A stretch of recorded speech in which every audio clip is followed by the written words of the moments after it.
आप सभी बच्चों का नॉलेज एक्वायर क्लासेस में एक बार फिर से स्वागत है। प्यारे बच्चों, आज हम केमिस्ट्री का पहला चैप्टर पढ़ने जा रहे हैं जिसका नाम है chemical reaction and chemical equation, class 10th का। ओके, और प्यारे बच्चों, इसे हम दो पार्ट में पढ़ेंगे। फर्स्ट पार्ट हमारा होगा थ्योरी का, और प्यारे बच्चों जो सेकेंड पार्ट होगा उसमें हम important question and previous year questions को करेंगे। तो ये अपना आज का थीम है, ठीक है, जहां पर हम chemical reaction and chemical equations के पहले पार्ट में थ्योरी पूरी कवर करेंगे और दूसरे पार्ट में इंपॉर्टेंट क्वेश्चंस और प्रीवियस ईयर क्वेश्चंस करेंगे। प्यारे बच्चों, थ्योरी को मैंने इस तरीके से डिजाइन किया है, अगर आप मेरे साथ पूरी थ्योरी को बहुत अच्छे से पढ़ते हैं तो आप सारे प्रीवियस ईयर क्वेश्चन और इंपॉर्टेंट क्वेश्चन बनाने में एबल हो जाएंगे, इस बात का वादा है। तो इस तरीके से हमने थ्योरी को डिजाइन किया है। तो आइए अब हम लोग मिलकर शुरू करते हैं चैप्टर को अच्छे से पढ़ना। ओके बच्चों, चलिए पढ़ना शुरू करते हैं chemical reaction and chemical equations को। पहले जानने की कोशिश करते हैं कि केमिकल रिएक्शन क्या होती है। Chemical reactions are the process in which new substance with new properties are formed. क्या लिखा हुआ है? केमिकल रिएक्शन एक ऐसा प्रोसेस होता है, एक ऐसा तरीका होता है जिसमें न्यू सब्सटेंस, नए नए दो सब्सटेंस मिलते हैं और एक नया प्रोडक्ट बनाते हैं। जो प्रोडक्ट बनता है उसकी प्रॉपर्टीज बिल्कुल डिफरेंट होती हैं, बिल्कुल न्यू होती हैं, जिनसे मिलकर वो बना होता है। आइए देखते हैं एग्जाम्पल के तौर पे। जैसे मैग्नीशियम है, जब उसने ऑक्सीजन से रिएक्ट किया, उसको हीट किया, तो क्या बना? Magnesium oxide. तो जो प्रॉपर्टी है मैग्नीशियम ऑक्साइड की, वो मैग्नीशियम से और ऑक्सीजन से बिल्कुल डिफरेंट है, ठीक है। तो यही होता है chemical reactions. Chemical reactions are the process in which new substance react with new elements और formed new product with new properties, ठीक है। तो मैग्नीशियम ने जब ऑक्सीजन से रिएक्ट किया तो क्या बना? मैग्नीशियम ऑक्साइड, और प्रॉपर्टीज अलग है। एक चीज बेटा और याद रखेंगे हम लोग, इस इधर की जितना ये पार्ट है, ये पूरा हमारा बेटा रिएक्टेंट होता है। जिनको हम एलिमेंट्स को कंबाइन कर रहे होते हैं वो हमारे रिएक्टेंट्स होते हैं, और जो हमें प्रोडक्ट मिलता है, इस वाले पार्ट को क्या बोलते हैं? प्रोडक्ट। ये जो हमारा नया कंपाउंड बना, इसको हम क्या बोलते हैं? प्रोडक्ट बोलते हैं, ठीक है। तो इतना हम अच्छे से समझ गए। अब हम जानने की कोशिश करते हैं कि केमिकल इक्वेशन क्या होता है, ठीक है। Chemical equation simple representation of chemical reaction with the help of symbol and formula. Important बात यही है कि simple representation of chemical reaction, हम रिप्रेजेंट करते हैं केमिकल रिएक्शन को किससे? उसके सिंबल से एंड फार्मूला से, ठीक है। जैसे Mg मैग्नीशियम था तो उसका सिंबल क्या होता है? Mg। ऑक्सीजन O2 जब इसको हीट किया मेरे प्यारे बच्चे, तो क्या बना? MgO, और हीट निकली। तो ये पता चलता है ये एक एक्सोथर्मिक प्रोसेस है जब हीट निकलती है तो, और जब हीट इवॉल्व्ड होती है तो एंडोथर्मिक। तो मैग्नीशियम एज अ रिबन लिया, ऑक्सीजन फ्रॉम एयर, एयर से लिया, एयर ये हीट किया तो क्या बना? मैग्नीशियम ऑक्साइड, और इसका मैग्नीशियम ऑक्साइड का कैसा? व्हाइट पाउडर मिलता है हमको, ठीक है बच्चे। और ये हीट निकल गई। तो इसमें क्या है डिफरेंस? क्या है केमिकल रिएक्शन और केमिकल इक्वेशन में? कुछ भी नहीं है। केमिकल रिएक्शन में हम वर्ड इक्वेशंस को वर्ड फॉर्मेट में लिखते हैं। देखिए आप, वर्ड में लिखा हुआ है, पूरा स्टेटमेंट लिखी हुई है। और जो केमिकल इक्वेशन होता है उसमें हम उनके सिंबल्स का यूज करते हैं, कंपाउंड के फार्मूला का यूज करते हैं। तो ये होता है केमिकल इक्वेशन, ठीक। एक बेसिक सा डिफरेंस है, उम्मीद करता हूं आपको समझ आ गया होगा। अब हमारे प्यारे बच्चे, बहुत ही इंपॉर्टेंट फैक्ट से क्वेश्चंस पूछे जाते हैं। बर्निंग ऑफ मैग्नीशियम रिबन पर क्वेश्चंस पूछ लिया जाता है आपके एग्जाम के अंदर। तो आइए जानने की कोशिश करते हैं कि जब हम मैग्नीशियम रिबन को बर्न करते हैं तो क्या होता है। तो हमने देख लिया कि मैग्नीशियम ऑक्साइड बनता है। अब उससे रिलेटेड कुछ फैक्ट हैं जो एग्जाम में पूछे जाते हैं। देखिए क्या है। पहला, बिफोर बर्निंग इन एयर, जब भी हम एयर में बर्न करने की कोशिश करें मैग्नीशियम को, magnesium is cleaned bye rubbing with sand paper. Sand paper से रब करके उसे साफ कर दीजिए। दिस इज डन, ऐसा इसलिए करते हैं, to remove the protective layer of magnesium oxide. उसके ऊपर एक मैग्नीशियम ऑक्साइड की प्रोटेक्टिव लेयर होती है, उसको हटा देते हैं। ऐसा करने से फिर वो रेडली बहुत अच्छे से जलता है, ठीक है। ये फैक्ट और भी इंपॉर्टेंट है, जब Mg को जलाते हैं तो वे डैजलिंग व्हाइट फ्लेम, जो कि वेरी ब्राइट लाइट होती है, जब आप मैग्नीशियम को जला रहे होते हैं तो बहुत ज्यादा एक डैजलिंग लाइट निकलती है, बहुत इफेक्टिव होती है, और which is harmful for eyes, थोड़ा हमारे आंखों के लिए हार्मफुल भी है, ठीक है। तो जब भी एक्सपेरिमेंट कर रहे होते हैं आप लैब में तो बहुत ही सावधानी पूर्वक किया जाता है, ठीक है। तो ये थे important fact burning of magnesium ribbon से रिलेटेड। तो उम्मीद करता हूं समझ में आ गया होगा। पहला क्या है कि जब भी हम मैग्नीशियम को बर्न करते हैं तो एक सैंड पेपर से रब कर लीजिए, ठीक है, फर्स्ट। सेकंड, जब मैग्नीशियम बर्न होता है तो डैजलिंग व्हाइट लाइट निकलती है, वेरी ब्राइट लाइट होती है और हार्मफुल होती है हमारे लिए। तो ये कुछ हमारे इंपॉर्टेंट फैक्ट थे मैग्नीशियम से रिबन से रिलेटेड। तो अभी तक हमने कवर किया chemical reaction, chemical equation and burning of magnesium Remus related fact. ठीक है, तो इतना आप अच्छे से नोट करें और या तो स्क्रीनशॉट ले लें। इसके बाद हम आपको आप पढ़ाते हैं बैलेंसिंग ऑफ केमिकल इक्वेशन। ठीक है, चलिए लिख लीजिए बच्चों। इतने पढ़ने के बाद अब हम लोग पढ़ते हैं बैलेंस्ड केमिकल इक्वेशन। क्या होता है बैलेंस केमिकल इक्वेशंस, आइए समझते हैं। Same number of atoms of each element on both side. बहुत छोटी सी बात है कि जो भी एलिमेंट्स है रिएक्टेंट्स में और प्रोडक्ट्स में, उनके एटम्स क्या होने चाहिए, दोनों तरफ बैलेंस होने चाहिए। कोई भी एलिमेंट्स है, रिएक्टेंट्स के एलिमेंट्स और प्रोडक्ट के एलिमेंट्स, इन सब का एटम्स बैलेंस होना चाहिए, दोनों तरफ बराबर होने चाहिए। ठीक है, जैसे ये रिएक्टेंट्स है, ये प्रोडक्ट है। यहाँ पर अगर आप देखें तो हाइड्रोजन के 2 to the 4 एटम्स है, यहाँ पर भी hydrogen 2 to the 4 atoms. Oxygen यहाँ पर 2 है, यहाँ पर भी ऑक्सीजन ये 2 है। तो same number of atoms of each element on both side, दोनों तरफ हमारे के सारे एलिमेंट्स के एटम्स बैलेंस होने चाहिए। यही होती है बैलेंस केमिकल इक्वेशन। ठीक है, आइए इस बात को अच्छे से समझने के बाद अब हम ये जानते हैं, पेपर में आपसे ये पूछा जाता है कि वाई बैलेंस, हम केमिकल इक्वेशन को बैलेंस क्यों करते हैं। ये 1 मार्क्स का क्वेश्चन मोस्टली हर बार पूछा जाता है, ध्यान से समझने की कोशिश करिए। पहला होता है law of conservation of mass को फॉलो करना। कोई भी रिएक्शन है वो law of conservation of mass को फॉलो करती है। क्या है भाई, ये मास can neither be created nor be destroyed under ordinary condition. जो हमारा मास होता है एलिमेंट का, वो ना तो क्रिएट किया जा सकता है, ना ही वो डिस्ट्रॉयड नष्ट किया जा सकता है किसी भी ऑर्डिनरी कंडीशन के अंदर। ठीक है, तो ये हम समझ गए law of conservation of mass को। अच्छा, इसका एक मीन्स और निकल कर आता है, total mass of reactants should be equals to the total mass of product. Reactant का जितना भी मास होगा, इसका जितना भी मास निकल कर आएगा, प्रोडक्ट का भी उतना ही मास होता है। ये पूरा हमें डेटा एग्जाम के अंदर लिखना होता है। अगर आपके एग्जाम के अंदर आता है why chemical reaction should be balanced, तो आप बताएंगे कि सबसे पहले law of conservation of mass को फॉलो करना चाहिए और total mass of reactant should be equal to the total mass of product. ठीक है, तो अभी हमने देखा बैलेंस केमिकल इक्वेशन क्या होती है, एलिमेंट के दोनों तरफ एटम सेम होने चाहिए। बैलेंस क्यों करते हैं, अभी आपको बताया, लॉ ऑफ कंजर्वेशन मास को फॉलो करना चाहिए, रिएक्टेंट का मास और प्रोडक्ट का मास सेम होना चाहिए।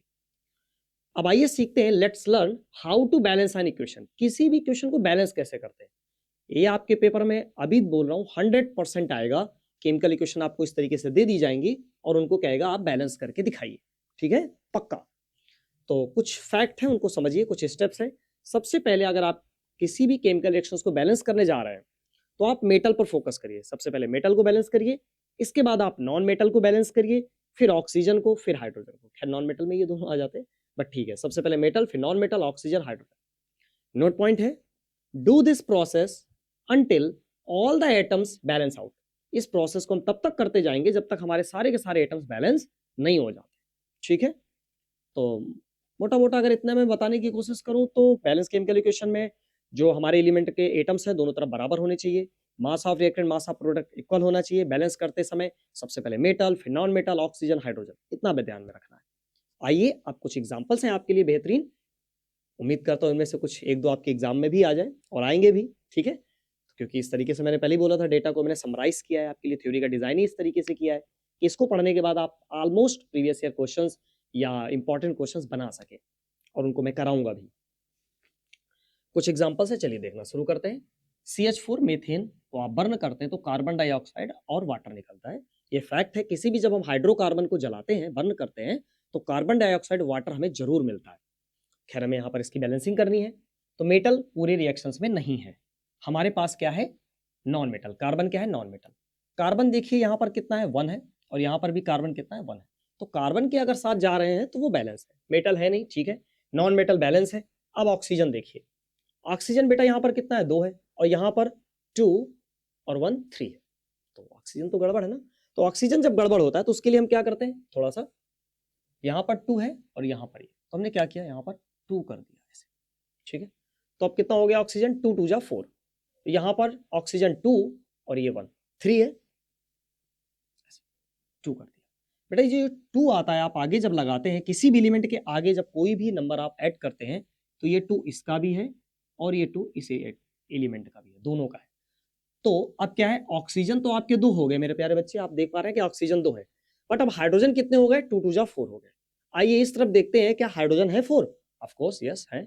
CH4 में देखिए H के साथ 4 है, तो हमारे क्या है, हाइड्रोजन भी बैलेंस हो गया। मुझे लगता है आपकी रिएक्शंस बैलेंस हो गई। आइए एक बार चेक कर लेते हैं। Carbon 1, of course carbon 1, hydrogen 4, 2 2 जा 4, ऑक्सीजन 2 2 जा 4 और 2 यहाँ से, 2 यहाँ से ऑक्सीजन और 2 यहाँ से, 2 2 जा 4 बैलेंस हो गई। इस तरीके से बैलेंस करते हैं। तो बहुत सारे एग्जांपल्स हैं। आइए दूसरा करते हैं। H2 + N2 NH3 ammonia. Hydrogen और जब नाइट्रोजन रिएक्ट करते हैं तो अमोनिया बनता है, ठीक है। आइए इसको बैलेंस करते हैं। फिर से मेटल के पास हम चलते हैं। कोई मेटल हमें नजर आ रहा है, यहाँ पर देख पा रहे हैं बहुत अच्छे से। इस पूरी रिएक्शन के अंदर कोई भी मेटल नहीं है, तो नॉन मेटल क्या है? नाइट्रोजन है। हाँ, यहाँ पर नाइट्रोजन 1 है, यहाँ पर 2 है। सिंपली अभी हम देखिए, अभी जब भी आप केमिकल रिएक्शंस बनाया करें तो पहले रफ किया करें, फिर उसे बाद में करिएगा, ठीक है। क्योंकि एक लिखा है ना, do this process until the atoms balance out. जब तक बैलेंस नहीं हो जाता तब तक ये करना है। तो कुछ गड़बड़ भी होगा, कुछ गलतियां होने के चांसेस होते हैं। तो पहले पेपर के अंदर जब आप कर रहे हो तो पहले रफ कर ले, फिर फेयर करें। तो नाइट्रोजन कितना है यहाँ पर? 2 और यहाँ पर नाइट्रोजन 1 है। तो हमने बैलेंस करने के लिए सिंपली 2 लगा दिया।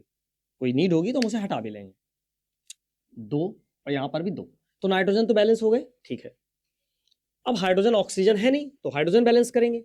हाइड्रोजन कितना हो गया? 3 2 जा 6 और यहाँ पर हाइड्रोजन कितना है? 2। तो आपको बेसिक सी बात समझ में आ रही है। अगर 3 लगा देंगे आप तो कितना हो जाएगा? 3 2 जा 6। तो आप देख लीजिए आपकी रिएक्शंस बैलेंस हो गई। नाइट्रोजन 2, नाइट्रोजन यहाँ पर भी कितना? 2। Fe + H2O, Fe3O4 + H2। ठीक है। आइए इसको कैसे बैलेंस करते हैं? फिर से वही प्रोसीजर। सबसे पहले हम मेटल्स को बैलेंस करेंगे। मेटल कितना है यहाँ पर? आयरन है। यहाँ पर मेटल आयरन है, तो आयरन यहाँ पर कितना है? 3 और यहाँ पर है 1। ठीक है। सिंपली मेटल को बैलेंस करने के लिए हमने यहाँ पर 3 यूज कर लिया। तो अब आप देखें, आयरन 3 एटम्स, यहाँ पर भी आयरन के 3 एटम्स हो गए, ठीक है। मेटल बैलेंस है। नॉन मेटल के अंदर कुछ ऐसा है ऑक्सीजन हाइड्रोजन छोड़कर? नहीं, ऑक्सीजन हाइड्रोजन छोड़कर कुछ भी नहीं है। तो सबसे पहले क्या बैलेंस करेंगे? ऑक्सीजन बैलेंस करेंगे। तो ऑक्सीजन कितना है यहाँ पर? 4 है। यहाँ पर 4 प्रोडक्ट के अंदर, और रिएक्टेंट के अंदर आपको 1 दिख रहा है। आप क्या कर दीजिए, यहाँ पर 4 कर दीजिए। अब ऑक्सीजन कितना हो गया? 4। अब जब ऑक्सीजन 4 हो गया, यहाँ पर भी ऑक्सीजन 4 है, आपका आयरन भी बैलेंस हो गया, ऑक्सीजन भी बैलेंस हो गया। अब क्या रह रहा है आपका? हाइड्रोजन। हाइड्रोजन इधर कितना है? 4 2 जा 8 एटम्स है। यहाँ पर भी आप क्या कर दीजिए? 4 का मल्टीप्लाई, तो अब कितना हो गया? 4 2 जा 8, तो हाइड्रोजन भी कितने हो गए? 8 हो गए, ठीक है। ठीक है, ये भी रिएक्शंस आपकी बैलेंस हो गई। अब आ जाइए नेक्स्ट एग्जांपल में। एल्यूमिनियम जब वाटर से रिएक्ट करता है तो एल्यूमिनियम ऑक्साइड और हाइड्रोजन गैस बनती है, इवॉल्व होती है। तो अब इसको कैसे बैलेंस करेंगे? एल्यूमिनियम का यहाँ पर सिंगल एटम है, यहाँ पर एल्यूमिनियम के 2 एटम्स है, तो हमने बैलेंस करने के लिए यहाँ पर 2 लगा दिया। अब एल्यूमिनियम कितना हो गया? 2। यहाँ पर भी एल्यूमिनियम 2। क्लियर? अब इसके बाद कोई नॉन मेटल है ऑक्सीजन हाइड्रोजन छोड़कर? नहीं है। तो अब सबसे पहले ऑक्सीजन को बैलेंस करते हैं। ऑक्सीजन कितना है प्यारे बच्चे? 3 है प्रोडक्ट में, और रिएक्टेंट में कितना नजर आ रहा है? 1। तो आप अच्छे से जानते हैं, अगर यहाँ पर ऑक्सीजन 3 है तो हम यहाँ अगर 3 ऐड कर दे तो अब ये ऑक्सीजन भी इधर कितना हो गया? 3 हो गया। दिख रहा है बहुत आराम से, ठीक है। अब हाइड्रोजन देखिए, 3 2 जा 6 और यहाँ पर हाइड्रोजन कितना है? 2। तो फिर से एक बेसिक सी बात है, अगर आप यहाँ पर 3 पुट कर देंगे तो 3 2 जा 6, हाइड्रोजन भी कितने हो गए? 6 हो गए। आइए मैच कर लीजिए, आपकी ये भी रिएक्शंस बैलेंस हो गई। एल्यूमिनियम 2, ऑक्सीजन 3, हाइड्रोजन 6, तो ये भी रिएक्शंस भी बैलेंस हो गई। अब नेक्स्ट रिएक्शन है BaCl2, Al2SO4 का होल थ्राइस, BaSO4 AlCl3। आइए इसको बैलेंस करते हैं। ये भी बहुत अच्छी रिएक्शन है। सबसे पहले मेटल्स के साथ आइए, बेरियम Ba। तो Ba तो दोनों तरफ बैलेंस है हमारा, ठीक है, तो कोई दिक्कत वाली बात नहीं है, हमारा Ba बैलेंस है। अब इसके बाद एल्यूमिनियम के पास आइए, एल्यूमिनियम 2 है, यहाँ पर एल्यूमिनियम 1 है, ठीक है। Aluminium 2, aluminium. तो अभी हमने क्या किया? एल्यूमिनियम को बैलेंस करने के लिए यहाँ पर 2 ऐड कर दिया। अब हमारा एल्यूमिनियम बैलेंस हो गया और बेरियम भी बैलेंस हो गया, मेटल बैलेंस हो गए। नॉन मेटल में अब हमारे पास क्या है? क्लोरीन है। क्लोरीन को बैलेंस करते हैं। यहाँ पर क्लोरीन का आप देख पा रहे हैं बेटा 2 एटम्स है, और यहाँ पर कितना है? 3 2 जा 6। तो कितने मॉलिक्यूल्स है? 3 2 जा 6। अब हमें क्लोरीन को बैलेंस करने के लिए बेसिक सी बात है, यहाँ पर 3 ऐड करना पड़ेगा। तो क्लोरीन कितना हो गया? 3 2 जा 6। क्लोरीन को बैलेंस करते ही थोड़ा सा आपका बेरियम गड़बड़ हो गया। देखिए यहाँ पर बेरियम 3 हो गए, अगर हम यहाँ पर भी 3 कर दें तो कितना हो जाएगा? बेरियम के 3 हो गए, बेरियम 3 और बेरियम 3, तो बेरियम भी बैलेंस हो गया। एल्यूमिनियम 2, ये भी बैलेंस है। क्लोरीन 3 2 जा 6 और इधर से देखिए 3 2 जा 6, तो क्लोरीन भी हमारा बैलेंस है। अब बचता क्या है हमारा, सल्फर और ऑक्सीजन। ठीक है, यहां पर देखिए सल्फर, ये जो 3 है बेटा, ये 3 इसका भी है और ये 3 इसका भी है, तो सल्फर के कितने एटम्स हो गए, यहाँ पर कितने सल्फर हो गए, 3 सल्फर हो गए। यहाँ पर देखिए सल्फर, ऑफ कोर्स नजर आ रहा है कि सल्फर भी 3 है, तो सल्फर भी बैलेंस हो गया। ठीक है, अब ऑक्सीजन देख लीजिए, ऑक्सीजन कितना है इधर, 4 3 जा 12, ऑक्सीजन कितना है आपका 12। ठीक है, जो यहां होता है इसका मल्टीप्लाई इसमें भी होता है और इसका मल्टीप्लाई इसमें भी होता है। ये 3 इन दोनों के लिए है, जैसे ऐसे कभी भी लिखा हुआ है तो ये 3 सल्फर के 3 है और ऑक्सीजन देखोगे तो 12 ऑक्सीजन है, इसका मतलब ये होता है। ठीक है, इसका दोनों में मल्टीप्लाई होता है। तो अब जब आप देख रहे हैं तो ऑक्सीजन देखिए यहां पर 4 3 जा 12, ये 3 और ये 4, 3 इंटू 4 12, ऑक्सीजन कितना हो गया 12 हो गया। तो ये रिएक्शंस भी हमारी बैलेंस हो गई।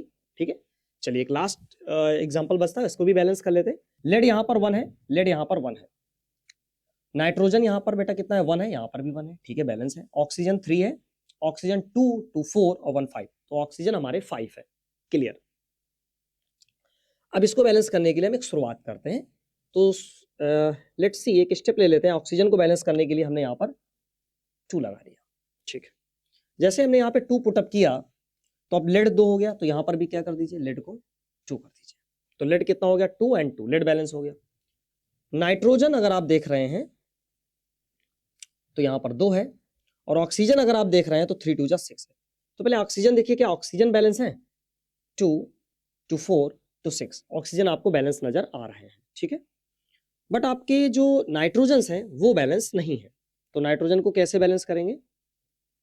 पहले बेटू यहाँ पे थोड़ा सा एक क्वेश्चन मिस्टेक है, यहाँ पर होल ट्वाइस है, राइट। हाँ, अब ठीक है। तो अब जब आप देखेंगे तो नाइट्रोजन कितना है 2 2 जा 4, नाइट्रोजन कितना हो गया मेरे प्यारे बच्चे, यहां से ये 2 और ये 2 4, और यहां पर नाइट्रोजन 4 करने के लिए आपने क्या किया, सिंपली आपने 4 ऐड कर दिया।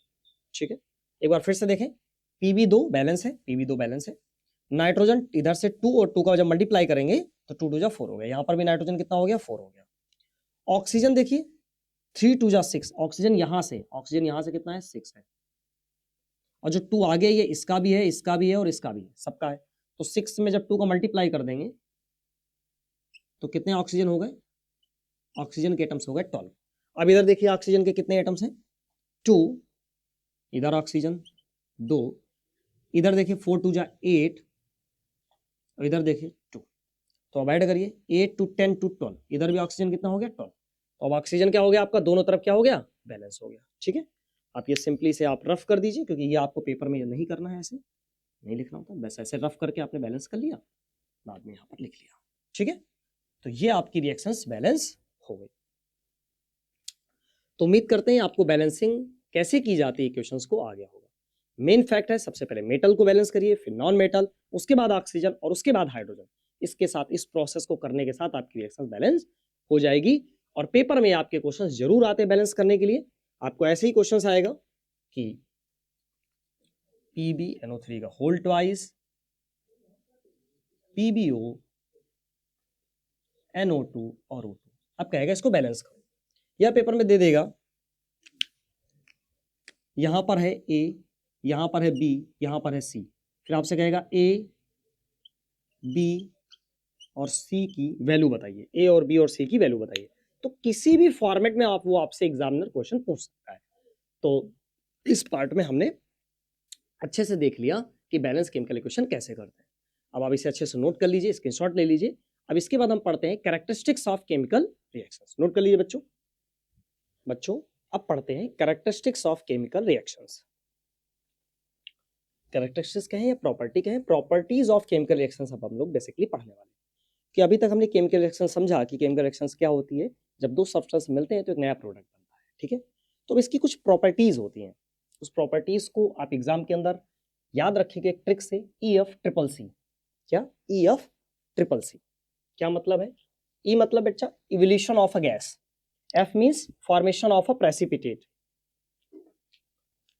And C means change in colour. And next C means change in temperature and this C means change in state. तो क्या प्रॉपर्टीज निकल कर आई EF ट्रिपल सी के through? evolution of a gas, formation of a precipitate, change in color, change in temperature, change in state। प्यारे बच्चों, जब reactions हो रही होती है उसमें होता क्या, रिएक्टेंट्स के आयंस या एटम्स ब्रेक डाउन हो रहे होते हैं और वो प्रोडक्ट में कन्वर्ट हो रहे होते हैं, तो बीच में एक रिएक्शन इंटरमीडिएट होती है। ठीक है, वो क्लास 11th में आपको पढ़ाया जाएगा रिएक्शन इंटरमीडिएट के बारे में। बट अभी आप समझिए, जब भी कोई रिएक्शंस के एटम्स हैं, जैसे आपने H2 लिखा था पहली रिएक्शन में, H2 + O2 2H2O, तो बेटा हाइड्रोजन के एटम्स जो होंगे, ठीक है, ये आपस में क्या हो रहे होंगे, ब्रेक डाउन हो रहे होंगे। ऑक्सीजन के भी एटम्स क्या हो रहे होंगे, ब्रेक डाउन हो रहे होंगे। एटम्स आयंस ये ब्रेक डाउन होते हैं और प्रोडक्ट में कन्वर्ट हो रहे होते हैं। ठीक है, तो उसी रिएक्शंस के दौरान जब रिएक्शंस हो रही होती है तो एक सिंपल से ये हमारी 5 चीजें हैं जिनको हम ऑब्जर्व करते हैं। अगर इन 5 चीजों में से कोई भी एक चीज आपको ऑब्जर्व हो रही है, आप रिएक्शंस के दौरान देख रहे हैं, केमिकल रिएक्शंस के दौरान, इसका मतलब आपकी केमिकल रिएक्शंस हो रही है, केमिकल रिएक्शन सही अप्रोच में। तो पेपर में अगर लिखने के लिए आता है right the characteristics of chemical reactions, तो हम लिखेंगे evolution of a gas, formation of precipitate, change in colour, change in temperature, change in state. ठीक है, और इन सब का डिटेल एग्जांपल्स आपको जब अभी मैं पढ़ाऊंगा टाइप्स ऑफ केमिकल रिएक्शंस, तो वहां पर आपको देखने को भी ये सारी चीजें मिलेंगी। कोई ना कोई एक चीज आपको किसी न किसी रिएक्शंस में जरूर देखने को मिलेगी। ठीक है, तो ये ट्रिक भी याद रखेंगे बहुत अच्छी सी। फिर है सिंबल्स यूज्ड इन इक्वेशंस। हम जब भी कोई केमिकल रिएक्शंस पढ़ रहे होते हैं तो उसमें हमारे सिंबल्स का बहुत बड़ा रोल होता है। और जब बैलेंस कर रहे हो या टाइप्स ऑफ रिएक्शन समझा रहे हो, कुछ भी आप पेपर में कर रहे हैं, तो स्टेट मेंशन जरूर करिएगा। S means solid, L means liquid, G means gas, aqueous, AQ means aqueous मतलब डिजॉल्व इन वाटर, मतलब वो चीज पानी में डिजॉल्व हो जाएगी। अगर एरो ऊपर की तरफ है तो गैस इवॉल्व मतलब गैस निकल रही है, और अगर ये एरो डाउनवर्ड है नीचे की तरफ तो मतलब प्रेसिपिटेट फॉर्म्ड हो रहा है। प्रेसिपिटेट क्या होता है, जब भी कोई रिएक्शंस हो रही होती है तो कुछ ऐसे कंपाउंड बनते हैं जो पानी में डिजॉल्व नहीं होते, या पानी हो या किसी भी सोल्यूशन के अंदर वो तली में जाकर बैठ जाते हैं, नीचे ब्रेक सेटल डाउन हो जाते हैं जाकर। तो जो नीचे सेटल डाउन हो जाते हैं जाकर, उन्हीं को बोलते हैं कि प्रेसिपिटेट फॉर्म। तो ये सिंबल होता है प्रेसिपिटेट का, इसे याद रखेंगे, और ये गैस इवॉल्व का सिंबल, इसे याद रखेंगे। ठीक है, तो अभी तक हमने सीखा कैरेक्टरिस्टिक्स ऑफ केमिकल रिएक्शन और सिंबल जो यूज करते हैं इक्वेशंस के अंदर। ठीक है, तो इनको अच्छे से नोट कर लो, और या तो स्क्रीनशॉट ले लो, बहुत अच्छे से नोट्स बनाओ अपने प्यारे प्यारे से, जो आपको एग्जाम टाइम पे बहुत ज्यादा सपोर्ट करेंगे। एग्जाम बहुत ही पास है, तो अपनी पढ़ाई को बहुत अच्छे से मन लगा कर करें। ठीक है, क्योंकि जब आप एग्जाम देने जा रहे हैं तो सिर्फ आपका एग्जाम नहीं होता है, आपके टीचर का और आपके माँ बाप का भी एक तरीके से एग्जाम्स होता है। बहुत सारी एक्सपेक्टेशंस उनसे आपकी जुड़ी हुई होती है। ठीक है, तो बहुत ही ज्यादा अच्छे से मन लगा के पढ़ाई करनी है। आप इतना नोट करें, और फिर इसके बाद हम लोग पढ़ते हैं टाइप्स ऑफ केमिकल रिएक्शंस, एक बहुत ही शानदार अप्रोच के साथ। ठीक है, नोट करिए। चलिए बच्चों, अब पढ़ते हैं टाइप्स ऑफ केमिकल रिएक्शन। तो टाइप्स ऑफ केमिकल रिएक्शंस में बहुत सारी टाइप्स होते हैं, combination reaction, decomposition reaction, displacement, double displacement, oxidation and reduction. But हम स्टार्टिंग करते हैं सबसे पहले टाइप्स ऑफ केमिकल रिएक्शंस में कॉम्बिनेशन रिएक्शन से। ठीक है, कॉम्बिनेशन रिएक्शन, जैसा इसका नाम है कॉम्बिनेशन, मतलब ये कंबाइन तो होने वाला है। ठीक है, those reaction in which 2 or more substances combine to form a single substance। क्या होता है मेरे प्यारे बच्चों, इसमें 2 या 2 से ज्यादा सब्सटेंस, मोस्टली 2 ही होते हैं, कंबाइन करके एक नया प्रोडक्ट बनाते हैं। ठीक है, देखिए यहाँ पर जैसे A और B मिलकर क्या बन गया, AB, कंबाइन हो गया। वैसे ही हाइड्रोजन गैस है और यहाँ पर क्लोरीन गैस है, रिएक्ट करके क्या बन गया, हाइड्रोजन क्लोराइड गैस बन गया। ठीक है, यहाँ पर आयरन है solid state, sulphur solid state, यहाँ पर बन गया आपका आयरन सल्फाइड, ये भी सॉलिड स्टेट के अंदर है। अमोनिया हाइड्रोक्लोरिक एसिड से रिएक्ट करके अमोनियम क्लोराइड बना लेता है। ठीक है, तो ये कुछ बेसिक्स एग्जांपल थे कॉम्बिनेशन रिएक्शंस के। ठीक है, तो हम याद रखेंगे कॉम्बिनेशन रिएक्शंस में इसमें क्या होता है, 2 या 2 से ज्यादा एलिमेंट कंबाइन करते हैं और एक नया प्रोडक्ट बनाते हैं। ठीक है, 2 सिंपल सब्सटेंस मोस्टली एलिमेंट होते हैं, ये भी हम याद रखेंगे। इसमें जो ये हमारे हैं, ए हो या बी, ये दोनों हमारे एलिमेंट होते हैं। ठीक है, और ये क्या बनाते हैं, कंपाउंड बना लिया। तो ये है मेरे प्यारे बच्चे कॉम्बिनेशन रिएक्शन। कॉम्बिनेशन के नाम में ही छिपा है कॉम्बिनेशन, मतलब 2 एलिमेंट रिएक्ट करने वाले हैं। ठीक है, इतना आप अच्छे समझ गए। अब कुछ जो एग्जाम के अंदर पूछे जाने वाले जो बहुत मोस्टली क्वेश्चंस की थ्योरी है और रिएक्शंस है, वो मैंने आपके लिए डिजाइन किया। इतनी रिएक्शंस नहीं होती कॉम्बिनेशन रिएक्शंस के अंदर, बहुत सारी, आप कितनी भी बना लीजिए, पर थोड़ी एग्जांपल्स ये दिए, और ये जो मैंने आपके लिए अरेंज किया है, इससे एग्जाम के अंदर क्वेश्चंस बनते हैं। तो इस थ्योरी को बहुत अच्छे से समझिए।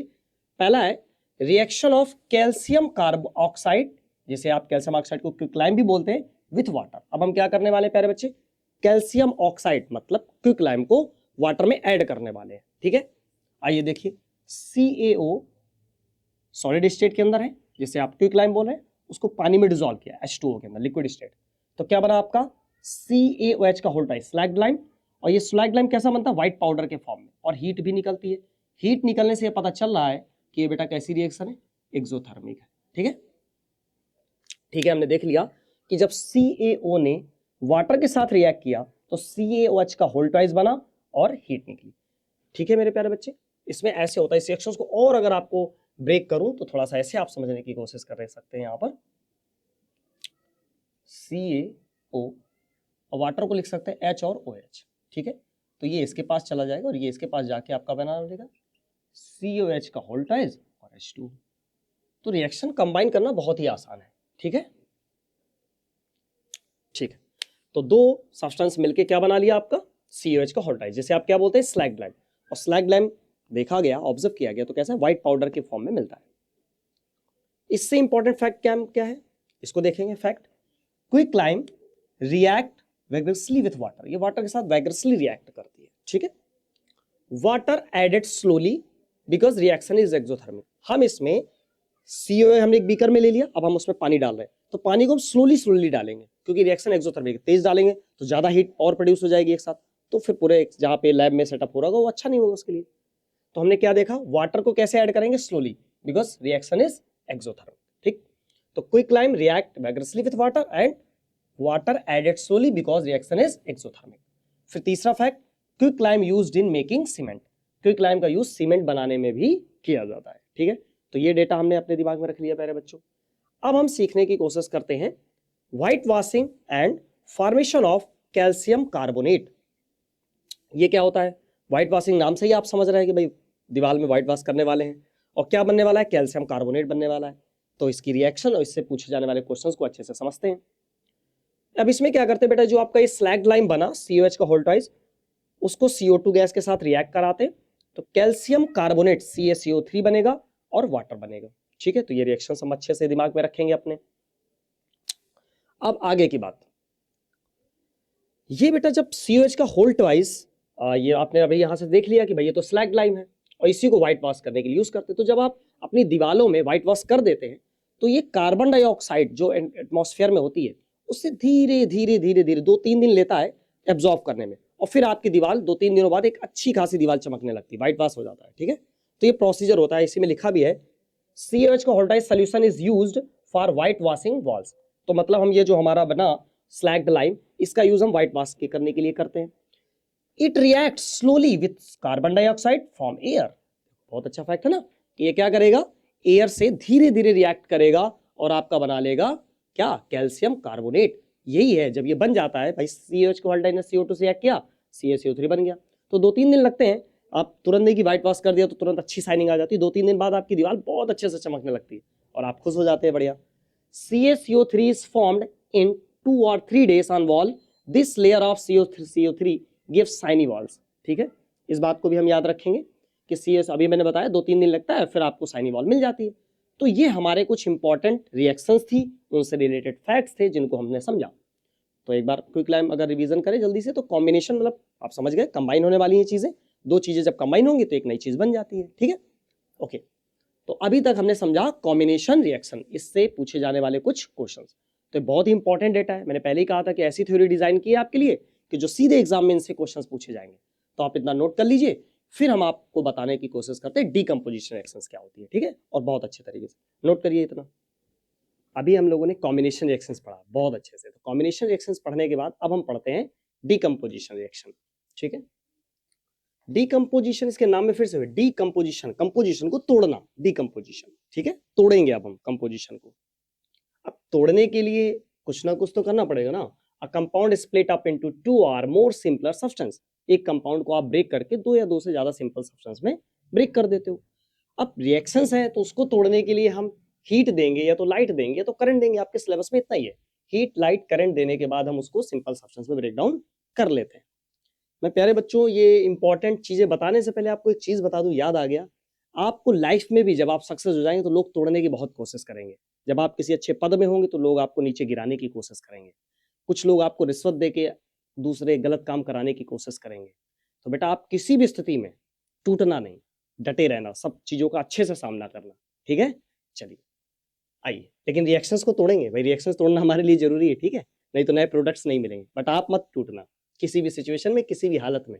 Never give up, because those who give up never grow up, always be remember. आइए बच्चों, अब डिकम्पोजिशन के पार्ट सीखते हैं। तो अगर आप हीट दे रहे हैं तो थर्मोलिसिस बच्चा, इलेक्ट्रिसिटी पास करा के आप ब्रेक कर रहे हैं तो इलेक्ट्रोलिसिस हुआ, और अगर आप लाइट दे के तोड़ रहे हैं तो फोटोलिसिस हो गया, ठीक है। ये 3 पार्ट है, हम इन्हीं को पढ़ना है। तो पहले सेगमेंट में हम पढ़ते हैं हीट दे के ब्रेक करना, जिसे हम थर्मोलिसिस बोलते हैं, थर्मल डिकम्पोजिशन बोलते हैं। तो आइए थर्मल डिकम्पोजिशन को करना शुरू करते हैं। FeSO4, सबसे पहले हमने एक फेरस सल्फेट लिया जो कि ग्रीन कलर का होता है सॉलिड स्टेट में, उसको हमने हीट दिया तो Fe2O3 फेरिक ऑक्साइड में चेंज हो गया, ये भी सॉलिड स्टेट। और sulphur dioxide gas, sulphur trioxide gas, 2 gas हमें और मिल गई। पेपर में पूछे जाने वाली बात यह है कि फेरिक ऑक्साइड का कलर क्या होगा, ब्राउन कलर है, तो ये कैसा है, ग्रीन कलर है।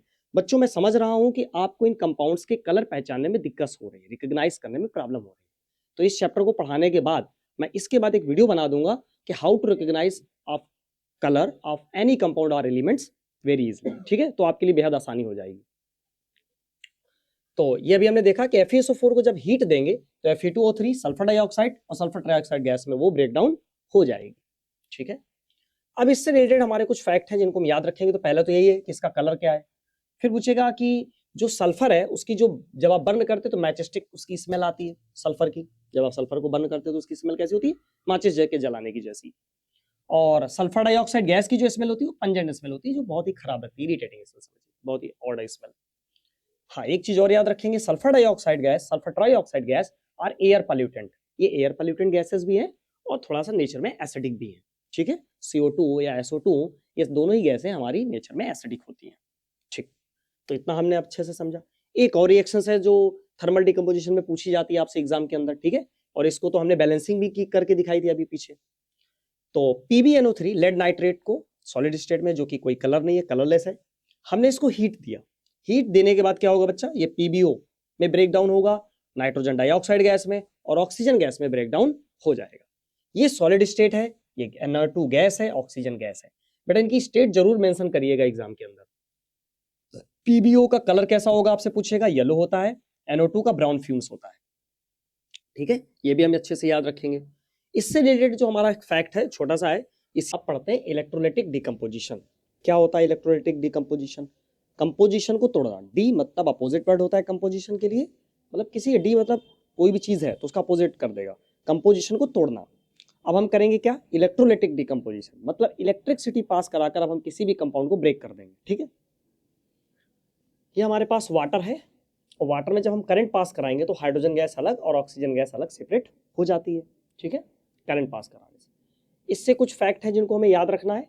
हाइड्रोजन गैस जब आप ऐसा करते हैं बेटा कि जब आप वाटर में करंट पास करा के ब्रेक करेंगे तो हाइड्रोजन मिलेगी और ऑक्सीजन मिलेगी। तो हाइड्रोजन कहाँ मिलेगी, हाइड्रोजन याद रखेंगे कैथोड पे मिलेगी। Hydrogen gas is obtain at cathode and oxygen gas at anode, ठीक है। तो हमें याद रखेंगे कि हाइड्रोजन गैस हमें कहाँ पे ऑब्टेन होगी, कैथोड पर ऑब्टेन होगी, ठीक है। और ऑक्सीजन गैस कहाँ पर, एनोड पर। इनका वॉल्यूम रेशियो देख लीजिए। तो आप देख रहे हैं हाइड्रोजन कितने मिल रहा है, 2, और ऑक्सीजन के कितना है, जब कुछ नहीं है तो 1। तो वॉल्यूम रेशियो ऑफ गैसेस कितना है, 2:1। मास रेशियो निकालेंगे तो यहाँ से 2 2 जा 4 हो गया, और ऑक्सीजन का 16 होता है तो दो एटम्स हैं तो 32, कट करेंगे तो 1:8। तो मास रेशियो भी आप याद रख के जाएंगे पेपर में, ठीक है। वॉल्यूम रेशियो और मास रेशियो दोनों ही पूछे जा सकते हैं आपसे। ये भी पूछा जा सकता है कि हाइड्रोजन गैस कहाँ पे ऑब्टेन होगी, तो आप बताओगे कैथोड पे और ऑक्सीजन एट एनोड पे, ठीक है। आप याद रखेंगे एनोड पर कैसा चार्ज होता है, पॉजिटिव, और कैथोड पर कैसा होता है, नेगेटिव, ठीक है। ये हम याद रखेंगे। इसका जस्ट अपोजिट होती है, अपोजिट होता है। अनायन पूछा जाए तो नेगेटिव, कटायन पूछा जाए तो पॉजिटिव। ये कुछ चीजों को हम और अलग से याद रखेंगे, ठीक है। ये आपके सामने अभी मेंशन किया। एक क्वेश्चन है, why we use acid drops in water, हम पानी में एसिड के ड्रॉप्स क्यों यूज करते हैं, ठीक है। आप बहुत अच्छे से जानते हैं pure water is a poor conductor of electricity. जो प्योर वाटर है वो पुअर कंडक्टर है इलेक्ट्रिसिटी का, या आप कह सकते हो bad conductor of electricity. To make water conduct electricity, तो उसमें बहुत अच्छे से आयंस नहीं होते हैं, वो टूटेगा ही नहीं आयंस में। आप जानते हैं कि वायर के अंदर जो इलेक्ट्रिसिटी करंट फ्लो कराने का काम करता है वो फ्री इलेक्ट्रॉन्स करते हैं, और किसी भी लिक्विड सोल्यूशन के अंदर करंट फ्लो कराने का काम आपके आयंस करते हैं। ठीक है, तो ये याद रखेंगे कि वायर में कौन करता है, इलेक्ट्रॉन करते हैं, वो भी कैसे, फ्री इलेक्ट्रॉन। और मेरे प्यारे बच्चे, कोई भी सोल्यूशन है, लिक्विड सोल्यूशन है, तो उसके अंदर जो आपका करंट फ्लो कराने का काम करते हैं वो आयंस करते हैं। जितने आयंस ज्यादा तो करंट बहुत अच्छे से फ्लो करेगा। ठीक है, तो जो प्योर वाटर होता है उसमें बहुत अच्छे से आयंस नहीं होते, तो डिसोसिएट ही नहीं होगा, कितने लिमिटेड आयंस होते हैं। ठीक है, होते ही नहीं है, एक तरीके से देखा जाए तो कोई 20,000 में से कोई एक आयंस मिलता है तो वो बहुत अच्छा आयंस नहीं है, तो वो पुअर कंडक्टर है इलेक्ट्रिसिटी का। ठीक है, तो फ्यू ड्रॉप्स ऑफ एसिड और एडेड, जैसे हम एसिड के फ्यू ड्रॉप्स उसमें ऐड कर देंगे वाटर के अंदर, तो which act as an electrolyte, अब वो इलेक्ट्रोलाइट का काम करने लग जाता है और कंडक्शन को अलाउ कर देता है, फिर बहुत अच्छे से कंडक्शन होने लग जाता है। ठीक है, तो प्यारे बच्चों, जो इलेक्ट्रोलाइट होता है, इलेक्ट्रोलाइट के बारे में आप इतना याद रखेंगे, स्ट्रॉन्ग बेस, स्ट्रॉन्ग एसिड और साल्ट, ये आपके अच्छे इलेक्ट्रोलाइट होते हैं। ठीक है, इनमें इलेक्ट्रिसिटी या करंट बहुत अच्छे से फ्लो होता है। ठीक है, क्योंकि इनमें मैक्स बहुत अच्छे आयंस होते हैं। आयंस क्या होते हैं, ज्यादा होते हैं। जब ये डिसोसिएट होते हैं तो आयंस ज्यादा मिलते हैं, तो फिर क्या होता है, इलेक्ट्रिसिटी बहुत अच्छे से कंडक्ट होती है। तो हमें बेसिकली इसमें क्या याद रखना है, वाटर कि क्यों हम वाटर में एसिड के ड्रॉप यूज करते हैं, क्योंकि वाटर को जब डिसोसिएट करते हैं तो आयंस होते नहीं उसमें बहुत अच्छे से, बहुत ज्यादा नहीं होते, तो हम जैसे ही एसिड ड्रॉप्स डाल देते हैं उसके अंदर तो अब आयंस की क्वांटिटी बढ़ जाती है, जिससे करंट बहुत अच्छे से फ्लो होगा, तो कंडक्शन बहुत अच्छा होगा। ठीक है, ये मोटा मोटा आइडिया हम याद रखेंगे दिमाग के अंदर। ठीक है, अब एक बर्निंग कैंडल टेस्ट आपसे आपके एग्जाम में पूछा जाता है, तो ध्यान से देखिएगा। जब आप एक कैंडल को बर्निंग कैंडल लेकर जाते हैं किसके पास, नियर हाइड्रोजन गैस, एक बार कैंडल जला लीजिए और उसको आप हाइड्रोजन गैस के पास सबसे पहले लेकर चलिए, तो आप ऑब्जर्व करेंगे कि आपको एक पॉपअप साउंड सुनाई देगी और कैंडल गोज आउट, कैंडल बुझ जाती है पॉपअप साउंड के साथ। जैसे उसको बर्निंग कैंडल को हाइड्रोजन गैस के पास लेकर जाएंगे तो आपकी कैंडल बुझ जाएगी और आपको एक पॉपअप साउंड सुनाई देगी। ठीक है, क्या याद रखना है कि जैसे ही हम हाइड्रोजन गैस के पास लेकर गए तो एक आवाज आई पॉपअप साउंड की और आपकी कैंडल बुझ गई। दूसरा, combustible but not a supporter of combustion, इससे ऑब्जर्व क्या कर रहे हैं आप कि हाइड्रोजन खुद तो जलेगा बट कंबशन को सपोर्ट नहीं करेगा। कहीं पर कंबशन हो रहा हो तो अगर आप हाइड्रोजन गैस को प्रोवाइड डालते हैं तो वो सपोर्ट नहीं करता, न्यूट्रल रहता है, लेकिन अगर उसको खुद जलाओ हाइड्रोजन गैस को तो खुद जलेगा, कंबस्टेबल है। ठीक है, और चलिए अब देख लेते हैं ऑक्सीजन गैस के पास क्या होता है बच्चों। जैसे ही आप ऑक्सीजन गैस के पास लेकर जाते हैं अपनी बर्निंग कैंडल को, ठीक है, करके देख लीजिएगा एक बार घर में। ठीक है, तो कैंडल बर्न्स मोर ब्राइटली, कैंडल क्या होगा, आपकी और तेज जलने लग जाएगी। ठीक है, या आपने ऑब्जर्व किया है, एक्सपेरिमेंट करने के बाद आपको बताया जा रहा है, डेटा सारा हो चुका होता है केमिस्ट्री के अंदर मोस्टली एक्सपेरिमेंट, तब आपको कुछ उसके ऑब्जर्वेशंस हैं जो आपको याद रखने हैं। आपके स्कूल टीचर्स हो सकता है आपको स्कूल के लैब में सब करवाया भी हो, आपको याद भी होगा। तो नाइट्रोजन गैस के पास, सॉरी ऑक्सीजन गैस के पास जैसे ही लेके जाते हैं तो कैंडल बर्न्स मोर ब्राइटली, कैंडल आपकी और तेजी से जलने लगती है। इससे क्या पता चला, नॉट कंबस्टेबल, ऑक्सीजन खुद नहीं जलेगी बट सपोर्टर ऑफ कंबशन, अगर कहीं पे आग पकड़ रखी है या कंबशन हो रहा है तो उसको सपोर्ट जरूर कर देती है, मतलब आग में घी डालने का काम कर देती है। आपके दोस्त भी होंगे कुछ ऐसे जो आग में घी डालने का काम करते हैं, हर जगह लड़ाई करा देते हैं। ठीक है ना, उनसे सावधान रहिएगा, सतर्क रहिएगा। ओके, और कुछ अच्छे दोस्त बनाइए अपनी लाइफ में, बहुत काम भी आते हैं। ठीक है, तो अभी तक हमने देखा इलेक्ट्रोलाइटिक डिकम्पोजिशन को के बारे में। ठीक है, एक बार अगर समराइज करें तो बस मोटा मोटा मेरे साथ बोलना, वॉल्यूम रेशियो 2:1, मास रेशियो 1:8, इतना डेटा हो गया। हाइड्रोजन कहां पर मिलेगा, एनोड पर मिलेगा, कैथोड पे सॉरी, और ऑक्सीजन कहां मिलेगा, एनोड पर मिलेगा। ठीक, अगर आप पूछा जाए कि क्यों पानी में आप एसिड ड्रॉप डालते हो, क्योंकि पानी आपका पुअर कंडक्टर होता है इलेक्ट्रिसिटी का, डाल देने से क्या कर देगा, वो गुड कंडक्टर ऑफ इलेक्ट्रिसिटी बना देगा, उसे कंडक्शन बहुत अच्छे से होने लगेगा। हाइड्रोजन गैस के पास ले जाने से क्या होता है, पॉपअप साउंड आती है और कैंडल बुझ जाती है, खुद तो जलता है बट सपोर्ट नहीं करता है। ऑक्सीजन क्या करती है, खुद नहीं जलती बट कंबशन को सपोर्ट करती है, और जब आप ऑक्सीजन के पास लेके जाते हैं तो आपकी कैंडल और तेजी से जलने लग जाती है। ये आपका मोटा मोटा डेटा था। ठीक है, और ये भी जो कुछ चीजें बताई उनको भी याद रखेंगे। तो ये आपका हो गया इलेक्ट्रोलाइटिक डिकम्पोजिशन, जो हमने बहुत अच्छे से पढ़ा। उम्मीद करते हैं आपको समझ आ गया होगा। अब इतना नोट कर लें, स्क्रीनशॉट ले लें। तो अब हम आपको आगे पढ़ाने जा रहे हैं फोटोलिटिक डिकम्पोजिशन। इसके बाद हमारा डिकम्पोजिशन का पार्ट कंप्लीट हो जाता है। ठीक है बच्चों, नोट कर लो। थर्मल डिकम्पोजिशन के बाद अब हम लोग पढ़ने जा रहे हैं फोटोलिटिक डिकम्पोजिशन। आइए जानते हैं ये क्या होता है। फोटोलिटिक डिकम्पोजिशन मतलब लाइट के थ्रू किसी भी चीज को तोड़ना, ठीक है, ब्रेक करना। तो सबसे पहले हमने सिल्वर क्लोराइड लिया AgCl, जो कि व्हाइट कलर का होता है, सॉलिड स्टेट में है। हम उसको लाइट के कांटेक्ट में लाते हैं तो हमारा क्या होगा, सिल्वर अलग हो जाएगा और क्लोरीन गैस अलग हो जाएगी। ये सिल्वर का जो कलर होता है वो ग्रेइश व्हाइट हो जाता है और ये क्लोरीन गैस हमारी येलोइश ग्रीन कलर की मिलती है। कलर की टेंशन ना लें, अभी आज आप रिमेंबर करें ना, जो अगला वीडियो होगा मैं उसमें कलर ऑफ कंपाउंड या एलिमेंट कैसे पहचानते मैं बनाऊंगा। AgBr पेल येलो कलर होता है, जब उसको सनलाइट के कांटेक्ट में लाते हैं तो Ag अलग हो जाता है और Br अलग हो जाता है, ब्रोमीन गैस। सॉरी, यहाँ पे ये जो आपका AgBr सिल्वर ब्रोमाइड का जो कलर होता है वो पेल येलो होता है, सिल्वर का जो कलर होता है वो ग्रेइश व्हाइट होता है बच्चों, और ब्रोमीन जो गैस हमें मिलती है उसका रेड ब्राउन कलर होता है। कलर इंपॉर्टेंट है, यहाँ पे हम रिमेंबर रखेंगे। तो फोटोलिटिक डिकम्पोजिशन में हम लाइट के थ्रू किसी भी चीज को ब्रेक कर रहे हैं, स्पेशली किनको, एक सिल्वर क्लोराइड और एक सिल्वर ब्रोमाइड, दोनों में ही तोड़ेंगे तो सिल्वर मिलेगी और दोनों ही जगह पे हमारा जो सिल्वर का कलर है वो ग्रेइश व्हाइट होगा। क्लोरीन गैस हमारी यहाँ पे येलोइश ग्रीन के साथ, यहाँ पे bromine gas red brown colour के साथ मिलती है। ठीक है, इतना डेटा हम याद रखेंगे। कुछ फैक्ट है जिनका यूज करके पूछता है आपके एग्जाम में, आइए जानते हैं। Used in black and white photography, ठीक है, ये जो आपके AgCl है, AgBr, इनका यूज कहाँ किया जाता है, ब्लैक एंड व्हाइट फोटोग्राफी में भी किया जाता है।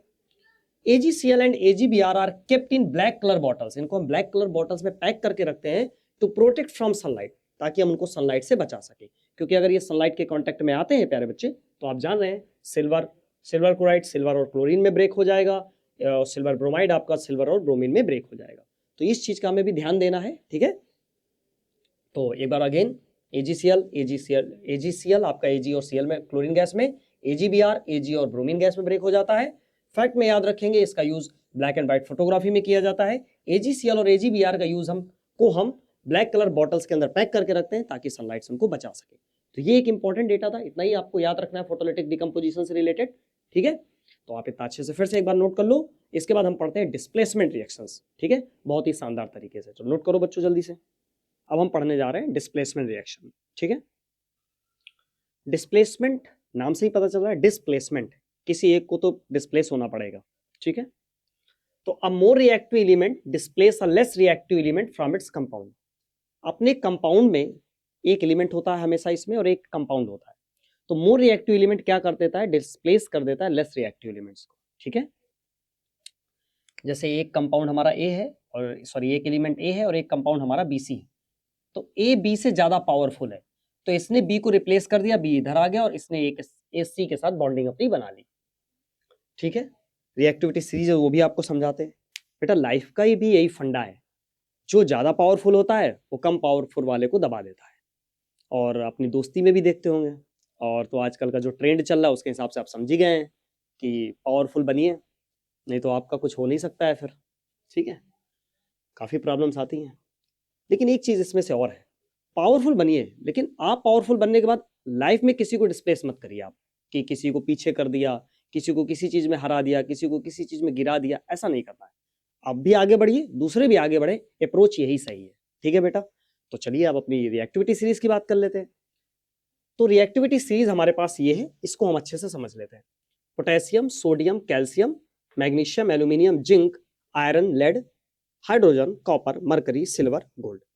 इसका मैनोमिक्स बना के याद करने की कोई जरूरत नहीं है कि क्या करें, 4-4 का पेयर बना लीजिए आराम से बढ़िया से, ऐसे 4 बना लीजिए यहाँ तक, फिर यहाँ से यहाँ तक बना लीजिए, फिर हाइड्रोजन को में स्टॉप लीजिए, फिर ये 4 बना लीजिए। ठीक है, आइए देखिए कैसे।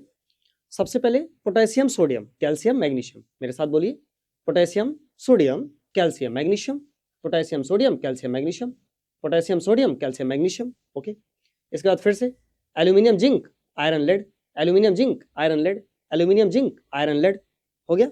हाइड्रोजन में आके स्टॉप ले लीजिए, बस स्टॉप आ गया आपका। अब इसके बाद फिर क्या, copper, mercury, silver, gold, copper, mercury, silver, gold. तो इस तरीके से आप रिएक्टिविटी सीरीज याद कर लीजिए। इसके लिए एक मैनोमिक्स बनाओ, कैटरीना, गड्डी, फिर उसको याद करो, फिर ये याद करो, इतना ज्यादा जरूरी नहीं है। आप लोग 10th क्लास के बच्चे हैं, तो मुझे लगता है इतना आपका माइंड फास्ट है कि इतनी छोटी मोटी सीरीज तो आप यूं ही याद कर लेते हैं। बहुत टैलेंटेड बच्चे हैं आप लोग। तो पोटेशियम, सोडियम, कैल्शियम, मैग्नीशियम, 4 ये हो गए। एल्यूमिनियम जिंक आयरन लेड, उसके बाद hydrogen copper mercury silver gold. ठीक है, ये हमारी होगी रिएक्टिविटी सीरीज। अब हम कुछ एग्जांपल्स देखते हैं, जैसे लेड है, कॉपर क्लोराइड से रिएक्ट करेगा तो लेड कॉपर से ज्यादा पावरफुल है, तो PbCl2Cu बन गया। आप यहां से देख भी सकते हैं, लेड ये है और आपका जो कॉपर है वो ये है, तो आप देख पा रहे हैं ये ऊपर है, हाँ बिल्कुल सर ऊपर है, तो रिएक्टिविटी सीरीज में जो ऊपर होगा नीचे वाले को डिस्प्लेस कर देगा क्योंकि वो लेस पावरफुल होते हैं। सिमिलरली यहाँ पे कॉपर है, AgNO3 है, उसने कॉपर ने क्या किया, सिल्वर को रिप्लेस कर दिया, कॉपर नाइट्रेट तो सिल्वर बन गया। आयरन ने हाइड्रोक्लोरिक एसिड से जब रिएक्ट किया प्यारे बच्चे, तो आयरन ने हाइड्रोजन को रिप्लेस कर दिया, कॉपर ने इसको किया था, इसने इसको किया था, डिस्प्लेस करके ये कंपाउंड हमारा बन गया। ठीक है, ओके। कुछ इंपॉर्टेंट फैक्ट्स जो पेपर में बहुत ज्यादा इनसे क्वेश्चंस बने हैं वो मैंने आपके लिए अरेंज किया है, आइए देखिए। Iron nail in copper sulphate solution अगर आप आयरन नेल ले लीजिए, उसे कॉपर सल्फेट सोल्यूशन में डिसॉल्व करिए तो क्या देखने को मिलेगा। आयरन को जैसे ही आप कॉपर सल्फेट सोल्यूशन में डालेंगे तो आपको पता है आयरन कॉपर से ज्यादा पावरफुल है, आइए चेक कर लीजिए। आयरन ये है, कॉपर ये है, आयरन कॉपर से ज्यादा पावरफुल है, उसने डिस्प्लेस करके FeSO4 और कॉपर बना लिया। FeSO4 लाइट ग्रीन कलर का है, कॉपर रेडिश ब्राउन कलर का है। ठीक है, ऐसे ही जिंक को जब आप सल्फ्यूरिक एसिड सोल्यूशन के अंदर डालेंगे तो क्या होगा, जिंक H2SO4, जिंक हाइड्रोजन से ज्यादा पावरफुल है, जिंक सल्फेट बन जाएगा, हाइड्रोजन गैस इवॉल्व होगी और हीट निकलेगी। इससे रिलेटेड कुछ इंपॉर्टेंट फैक्ट है, इसको समझ लेते हैं। पहले आयरन नेल को अच्छे से समझे। आयरन नेल के केस में क्या था, आयरन ने कॉपर को डिस्प्लेस किया। जिंक वाले केस में क्या था, जिंक ने हाइड्रोजन को डिस्प्लेस किया, जिंक सल्फेट, हाइड्रोजन गैस और हीट निकल गई। इससे रिलेटेड कुछ फैक्ट है। Hydrogen gas is colourless and odourless but with pop sound. आप पढ़ भी चुके, पहले भी पढ़ चुके हैं कि हाइड्रोजन गैस कलरलेस है, ऑर्डरलेस है, कलर कोई कलर नहीं है, ना ही कोई उसका स्मेल है, burn with pop up sound. Hydrogen gas pop up sound के साथ बर्न होती है। ठीक है, dilute acid is used because reaction is highly exothermic. यहां पे हम H2SO4 कंसंट्रेटेड यूज नहीं करते हैं, डाइल्यूट यूज करते हैं। क्यों डाइल्यूट यूज करते हैं, आपको पता है क्योंकि हीट निकल रही है। अगर आप कंसंट्रेटेड H2SO4 ले लेंगे तो और ज्यादा मात्रा में हीट इवॉल्व होगी, जो कि फिर रिएक्शंस में प्रॉब्लम क्रिएट करेगी। तो इतना सारा अभी डेटा हमने समझ लिया डिस्प्लेसमेंट रिएक्शंस के अंदर। मोटी मोटी सी बात है, रिएक्टिविटी सीरीज याद रखनी है, 4-4 के पेयर बनाकर। आयरन नेल को डालेंगे तो क्या होगा, आयरन कॉपर को डिस्प्लेस कर देगा। जिंक को जब सल्फ्यूरिक एसिड में डालेंगे तो जिंक आपका हाइड्रोजन को डिस्प्लेस कर देगा और ये आपका बन जाएगा। फैक्ट में क्या याद रखना है, हाइड्रोजन गैस का कोई कलर नहीं है और ये ऑर्डरलेस भी है, पॉप साउंड के साथ जलती है। डाइल्यूट एसिड का यूज करते हैं क्योंकि रिएक्शन हाईली एक्सोथर्मिक है। अगर हम कंसंट्रेटेड एसिड लेंगे तो बहुत ज्यादा और मात्रा में हीट निकलेगी, फिर रिएक्शंस के दौरान कुछ प्रॉब्लम्स क्रिएट होगी सेटअप में। ठीक है, तो इतना हमने अच्छे से समझ लिया। उम्मीद करते हैं डिस्प्लेसमेंट रिएक्शन आपको समझ में आ गई होगी। इतना एक बार अच्छे से नोट कर लीजिए, फिर इसके बाद हम लोग पढ़ते हैं डबल डिस्प्लेसमेंट रिएक्शंस। ठीक है, आइए नोट कर लीजिए। चलिए बच्चों, अब पढ़ते हैं डबल डिस्प्लेसमेंट रिएक्शन। आइए देखते हैं डबल डिस्प्लेसमेंट रिएक्शन में क्या होता है। टू कंपाउंड्स होते हैं और वो अपने आयंस को एक्सचेंज कर लेते हैं। Two compound exchange their ions. ठीक है, जैसे ABCD है तो क्या बना, ADBC। ए ने डी के साथ दोस्ती कर ली, बी ने सी के साथ दोस्ती कर ली, अपनी अपनी वाली के साथ ये सब लोग खुश हो गए। ठीक है, तो ठीक है भाई, कंपाउंड के आयंस एक्सचेंज हो चुके हैं। अब हम लोग थोड़े से इसके कुछ एग्जांपल देख लेते हैं।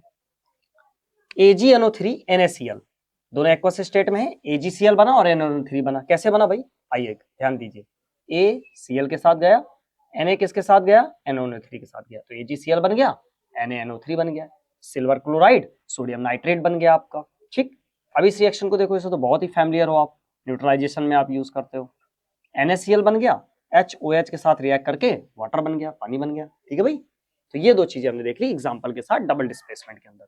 तो two compound exchange their ions, इसका मेन पर्पस यही होता है कि इसमें आयंस क्या हो जाते हैं, एक्सचेंज हो जाते हैं, अपनी अपनी वाली के साथ सेटल हो जाते हैं। ठीक है, लाइफ में आपको भी सेटल होना है, लेकिन पहले क्या करो, पढ़ाई कर लो अच्छे से, है कि नहीं, ज्यादा सेटलमेंट के बारे में ना सोचो। ठीक, आइए PbNO3 एक्वस स्टेट का था, Ki एक्वस स्टेट, तो क्या बना, PbI2 लेड आयोडाइड और KNO3। ये डेटा इंपॉर्टेंट है बेटा, यहां से क्वेश्चंस पूछे जाएंगे ज्यादा, इनको ध्यान दीजिएगा आप। ठीक है, तो PbNO3 था तो Ki के साथ रिएक्ट करके लेड आयोडाइड बनाता है और पोटेशियम नाइट्रेट बनाता है। कैसे, नोटिस करिए, P जाता है I के साथ और K जाएगा NaNO3 के साथ, तो PbI के साथ PbI2 और ये आ गया। ये कैसे PbI2 कैसे बना, मैंने अपने बेसिक केमिस्ट्री के पार्ट में बताया है आपको कि अब इसमें क्या होता है, इनकी वैलेंसी को आप राइट डाउन करिए, इसकी वैलेंसी 2, इसकी वैलेंसी 1, आप मल्टीप्लाई करेंगे तो आ जाएगा PbI2। तो ये कंपाउंड बनाना मैं सिखा चुका हूं, फॉर्मेशन ऑफ कंपाउंड का वीडियो मेरा पड़ा हुआ है, आप उसे भी देख सकते हैं। तो उससे आपको कैसे कोई भी कंपाउंड कैसे बनाया जाता है क्लियरिटी आ जाएगी। ठीक है, ठीक है। PbNO3 लेड नाइट्रेट भी कलरलेस होता है, पोटेशियम आयोडाइड भी कलरलेस होता है। PbI2 का जो कलर होता है वो येलो PPT देता है। यहाँ पर ये जो डाउनवर्ड है, मैंने आपको थोड़ी देर पहले बताया था कि ये PPT का सिंबल होता है, तो ये कैसा येलो PPT बनाता है। लेड आयोडाइड कैसा होता है, अच्छा PPT क्या होता है, जो नीचे जाके सेटल डाउन हो जाता है किसी भी सोल्यूशन के अंदर। ठीक है, और पोटेशियम नाइट्रेट का कलर कैसा है, कलरलेस है, कोई कलर ही नहीं है। ठीक है, क्लियर। तो अब आखिरी रिएक्शन है, ये भी बहुत पूछी जाती है, इसको भी देख लेते हैं। सोडियम सल्फेट बेरियम क्लोराइड के साथ रिएक्ट करके बेरियम सल्फेट और सोडियम क्लोराइड बनाता है। बनाने का प्रोसीजर वही Na जाएगा, Cl के साथ Bna दोस्ती कर ली सल्फेट के साथ, और आपका बन चुका है BaSO4 और सोडियम क्लोराइड। ठीक है बच्चे, आप लोग बहुत होशियार हैं, आप आसानी से करना सीख चुके होंगे। ये भी कलरलेस है, ये भी कलरलेस है। हाँ, BaSO4 का सोल्यूशन के नीचे जो PPT बनेगा वो व्हाइट PPT बनता है। ठीक है, इनसोल्यूबल इन वाटर। ये कैसा होता है, वाटर के अंदर इनसोल्यूबल होता है। कौन, BaSO4 बेरियम सल्फेट। और इसका PPT कैसा मिलता है, व्हाइट PPT मिलता है। और ये आपका नमक है, तो आप तो जानते ही अच्छे से। ठीक है, तो अभी तक हमने डबल डिस्प्लेसमेंट रिएक्शन देखी। मेन बात इसमें ये दो कंपाउंड होते हैं, अपने आयंस को एक्सचेंज करते हैं, अपनी अपनी लाइफ में सेटल हो जाते हैं। ठीक है, और कुछ बेहतरीन एग्जांपल्स, ये जो एग्जांपल्स थे इनमें डायरेक्ट आपके एग्जाम के अंदर क्वेश्चंस पूछे जाते हैं, तो इनको ये अच्छे से याद रखेंगे। तो अब हमारी यहाँ से डबल डिस्प्लेसमेंट रिएक्शंस भी कंप्लीट होती है। तो अभी तक हमने पूरा टाइप्स ऑफ रिएक्शंस को बहुत अच्छे से कवर कर लिया है। अब हमारा अगला सेगमेंट है ऑक्सीडेशन एंड रिडक्शन। तो इतना एक बार आप नोट कर लीजिए, फिर आपको ऑक्सीडेशन एंड रिडक्शंस भी सिखा देते हैं। ठीक है बच्चों, ऑल टाइप्स ऑफ रिएक्शंस पढ़ने के बाद अब हम लोग पढ़ने जा रहे हैं ऑक्सीडेशन एंड रिडक्शन। चलिए शुरू करते हैं। ऑक्सीडेशन और reduction, addition of oxygen oxidation, removal of hydrogen भी ऑक्सीडेशन, लॉस ऑफ इलेक्ट्रॉन भी ऑक्सीडेशन की कैटेगरी में आएगा। तो ऑक्सीडेशन में तीन बातें जो हमें हमेशा याद रखी हैं, ऑक्सीजन का ऐड हो या रिमूवल ऑफ हाइड्रोजन हो या बेटा लॉस ऑफ इलेक्ट्रॉन हो। कुछ एग्जांपल देखिए, कार्बन ने ऑक्सीजन के साथ रिएक्ट करके कार्बन डाइऑक्साइड बनाया। तो आप देख रहे हैं कार्बन के पास पहले ऑक्सीजन नहीं था, अब कार्बन के साथ ऑक्सीजन आ गया, क्या हुआ, ऑक्सीडेशन। हाइड्रोजन सल्फाइड में जब आप देख रहे हैं ये ब्रोमीन से रिएक्ट करेगा तो हाइड्रोजन ब्रोमाइड बनाया और सल्फर। पहले यहाँ पे हाइड्रोजन सल्फर के साथ हाइड्रोजन था और यहाँ पर अब सल्फर के साथ पास हाइड्रोजन नहीं है, तो रिमूवल ऑफ हाइड्रोजन आपको साफ साफ दिख रहा है। तो ये दोनों जो रिएक्शंस हैं ये ऑक्सीडेशन कैटेगरी को बिलोंग कर रही हैं। ठीक है, अब अगर हम बात करें रिडक्शन की बात करें तो addition of hydrogen, just opposite करते चले जाइए बेटा। रिमूवल ऑफ हाइड्रोजन है तो क्या आ जाएगा, रिमूवल ऑफ ऑक्सीजन आ जाएगा। यहाँ लॉस ऑफ इलेक्ट्रॉन है तो यहाँ पे क्या आ जाएगा, गेन ऑफ इलेक्ट्रॉन आ जाएगा। Just simple. जैसे देखिए प्यारे बच्चे, जैसे ही नाइट्रोजन ने हाइड्रोजन के साथ रिएक्ट किया तो क्या बन गया, आपका अमोनिया बन गया। ठीक है, तो अब इस नाइट्रोजन को देखिए ध्यान से बेटा, तो यहाँ पर एडिशन ऑफ हाइड्रोजन नजर आ रहा है। पहले नाइट्रोजन के पास हाइड्रोजन नहीं था, अब हाइड्रोजन आ गया, तो एडिशन ऑफ हाइड्रोजन किसकी कैटेगरी में आ गया, रिडक्शन की कैटेगरी में आ गया। ठीक है, जिंक ऑक्साइड को देखिए बेटा, ये दिख गया आपको, जिंक ऑक्साइड में ऑक्सीजन था और यहाँ पे ऑक्सीजन हट गया, तो रिमूवल ऑफ ऑक्सीजन किसकी कैटेगरी में चला गया बेटा, आपका रिडक्शन में। आपने लिख रखा है रिमूवल ऑफ ऑक्सीजन। एक इतना तो बहुत आसान है, एक बार जल्दी से रिपीट करते हैं, मेरे साथ बोलिए। ऑक्सीडेशन में addition of oxygen, removal of hydrogen, loss of electron. Reduction की बात करेंगे तो addition of hydrogen, removal of oxygen, gain of electron. Example के साथ हमने कवर किया। अब आप देखिए ध्यान से, ऑक्सीजन एंड ब्रोमीन और ऑक्सीडाइजिंग एजेंट, इस बात को समझिए क्योंकि बच्चे यहाँ पे काफी कंफ्यूज होते हैं बच्चों, बट आप लोग नहीं कंफ्यूज होंगे। देखिए इस डेटा को ध्यान से देखिए, हमने लिख रखा है बेटा ऑक्सीडाइजिंग एजेंट है। अगर कार्बन का ऑक्सीडेशन हो रहा है, हाइड्रोजन सल्फाइड का ऑक्सीडेशन हो रहा है, तो किसकी वजह से हो रहा है, ऑक्सीजन और ब्रोमीन की वजह से हो रहा है। फिर से पहचानिए, कार्बन का ऑक्सीडेशन हो रहा है किसकी वजह से, ऑक्सीजन। हाइड्रोजन सल्फाइड का ऑक्सीडेशन हो रहा है किसकी वजह से, ब्रोमीन। तो जो ऑक्सीडेशन में सपोर्ट करते हैं, आप लिख सकते हैं ऑक्सीडेशन में क्या कर रहे हैं, सपोर्ट कर रहे हैं बेटा। ऑक्सीडेशन में सपोर्ट आपको देखने को मिल रहा है। अगर ऑक्सीडेशन में सपोर्ट देखने को मिलेगा तो जो ऑक्सीडेशन में सपोर्ट करेगा वो आपका क्या हो जाएगा, ऑक्सीडाइजिंग एजेंट हो जाएगा। देखिए फिर से, तो ये दोनों क्या कर रहे हैं, ऑक्सीडेशन में सपोर्ट कर रहे हैं, so that's why these are called oxidising agent. आइए similarly here, hydrogen and carbon are reducing agent. Hydrogen और कार्बन क्या है बेटा, आपके रिड्यूसिंग एजेंट है। क्यों रिड्यूसिंग एजेंट है, नाइट्रोजन का रिडक्शन, जिंक ऑक्साइड का रिडक्शन किसकी वजह से हो रहा है, हाइड्रोजन और कार्बन की वजह से। बेटा ये जो दो चीजें हैं इसी की वजह से आपका नाइट्रोजन और जिंक ऑक्साइड का रिडक्शन हो रहा है। तो जो रिडक्शन में सपोर्ट करेगा वो रिड्यूसिंग एजेंट, जो ऑक्सीडेशन में सपोर्ट करेगा वो ऑक्सीडाइजिंग एजेंट। उम्मीद है कि आप पहचान जाएंगे। ठीक है, बहुत अच्छे से पढ़ लिया। अब इसी से रिलेटेड है हमारा रेडॉक्स रिएक्शन। कोई बात नहीं, एक ही चीज है क्या, ऐड कर दो दोनों को, reaction in which oxidation and reduction takes place simultaneously, एक ऐसी रिएक्शन जिसमें ऑक्सीडेशन और रिडक्शन दोनों एक साथ जब देखने को मिलता है तो आप बोल सकते हैं वो रिएक्शन कैसी है, रिडॉक्स रिएक्शन है। ठीक है, कुछ बेहतरीन एग्जांपल्स हैं, आइए इनमें ऑक्सीडेशन और रिडक्शन पहचानने की कोशिश करते हैं। इधर देखिए, यहां पर कॉपर ऑक्साइड से कॉपर मतलब ऑक्सीजन का रिमूवल, ऑक्सीजन का रिमूवल हो रहा है तो क्या हो रहा है, रिडक्शन हो रहा है। क्या हो रहा है बेटा, रिडक्शन हो रहा है। हाइड्रोजन के पास ये देखिए ऑक्सीजन ऐड हो गया, तो हाइड्रोजन के पास जब आपके ऑक्सीजन ऐड हो गया, पहले सिंगल हाइड्रोजन था, अब वाटर बन गया यहाँ पे, तो addition of water, addition of oxygen, oxidation हो गया। क्या हो गया बेटा, ये ऑक्सीडेशन हो गया आपका, पहचान गए। अब देखिए बहुत अच्छे से, इसका रिडक्शन हो रहा है, किसका, इसका, ठीक। तो किसकी वजह से हो रहा है, हाइड्रोजन की वजह से हो रहा है, तो हाइड्रोजन क्या हो गया, रिड्यूसिंग एजेंट। ठीक है, हाइड्रोजन का क्या हो रहा है, ऑक्सीडेशन हो रहा है। तो जब ऑक्सीडेशन हो रहा है तो किसकी वजह से हो रहा है, कॉपर ऑक्साइड की वजह से हो रहा है, तो ये क्या हो गया, ऑक्सीडाइजिंग एजेंट हो गया। ठीक है, बहुत अच्छे से आप पहचान गए, समझ गए। ठीक है बच्चा, कि जब कॉपर ऑक्साइड से कॉपर हट गया, ऑक्सीजन हटा तो रिडक्शन, हाइड्रोजन में ऑक्सीजन ऐड हो गया तो ऑक्सीडेशन। नोटिस करने वाली बात है बच्चा कि जब ऑक्सीडेशन का रिडक्शन हुआ तो किसकी वजह से हुआ, हाइड्रोजन की वजह से हुआ, तो जो ऑक्सीडेशन में सपोर्ट करेगा वो रिड्यूसिंग एजेंट हो जाएगा आपका। ठीक है ना, ओके। और जो रिडक्शन में सपोर्ट करेगा वो ऑक्सीडाइजिंग हो जाएगा। भाई हाइड्रोजन का अगर ऑक्सीडेशन हो रहा है तो किसकी वजह से हो रहा है, कॉपर ऑक्साइड की वजह से हो रहा है ना, तो कॉपर ऑक्साइड क्या है, ऑक्सीडाइजिंग एजेंट है। ठीक है, मुझे लगता है आप ये भी पहचान लेंगे बहुत अच्छे से। देखिए रिमूवल ऑफ हाइड्रोजन, अब अगर रिमूवल ऑफ हाइड्रोजन की बात करेंगे तो क्या हो गया, ऑक्सीडेशन हो गया। क्या हो गया, ऑक्सीडेशन हो गया। सीएल को देखिए ध्यान से, सीएल में क्या हो गया, एडिशन ऑफ क्लोरीन, यहां पे कोई हाइड्रोजन नहीं, यहां पर हाइड्रोजन आकर ऐड हो गया, तो एडिशन ऑफ हाइड्रोजन क्या हो गया, ये किसकी कैटेगरी में चला गया, रिडक्शन की कैटेगरी में चला गया बेटा।